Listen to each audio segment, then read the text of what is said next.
Between the years of 1880 and 1921, Italian immigration to the U.S. reached its peak. At that time, approximately 4.2 million Italians immigrated to the United States. Assimilation and adaptation to culture is not an easy process. Each immigrant group has its own strategies for survival and success. For Italians, theirs rested on work and family. However, assimilation also means changing, rejecting their immigrant past in some ways, like forgetting their parents' mother tongue, and holding on to other aspects of their heritage, like ethnic cuisine, specific religious holidays, and family traditions. Nowadays, there is a vast and well-accepted Italian-American community, which culture was imprinted on U.S. history. However, what is the relationship between Italian-Americans and more recent Italian immigrants with Italian culture in the U.S.? I'm Carmela Furio, or Carmela Furio, depending on who I'm introducing myself to. Growing up, I was told a lot, like, oh, you're Italian-American, like, that's just how we identified. But as I got older, I started feeling more different about it.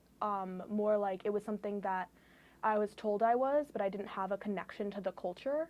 Almost feeling like an imposter in my own identity. We didn't have too many Italian traditions, I would say, because we didn't interact a lot with stuff as a family, and my father had lost a lot of things. So he didn't keep too many traditions alive because he didn't have other people to keep them alive with him. And but we would do things like make meatballs every Sunday, and I would help my mom make them. I remember I would stand on this little red step stool to reach the countertop, and we'd make the meatballs in different sizes. Daddy sized, mommy sized, and then Bella sized, because my nickname was Bella. We'd make them like smaller and stuff. So that was definitely like the most Italian-American thing we did, was like making the meatballs by hand on Sundays, like cooking them in the sauce. Meatballs aren't an Italian thing. Those are both Italian-American things that came through Italian-American culture. Meatballs came around because that was the access to the kinds of meat that they had at the time that was cheapest and what they could afford, to mimic what they had done in Italy, and that's how the meatball came about. Italian-America created its own culture. Like for me, I lost that feeling of diaspora when I went over to Italy, because I realized how distant my connection was. Kind of realized I was trying to fit two puzzle pieces together that were not meant to fit together.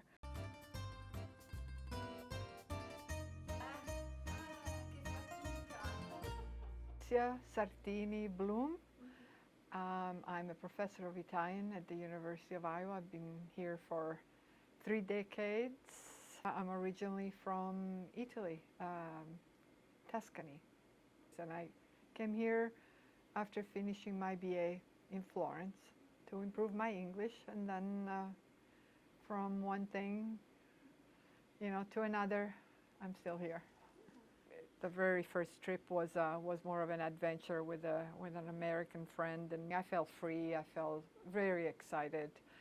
Somebody who belongs in both cultures.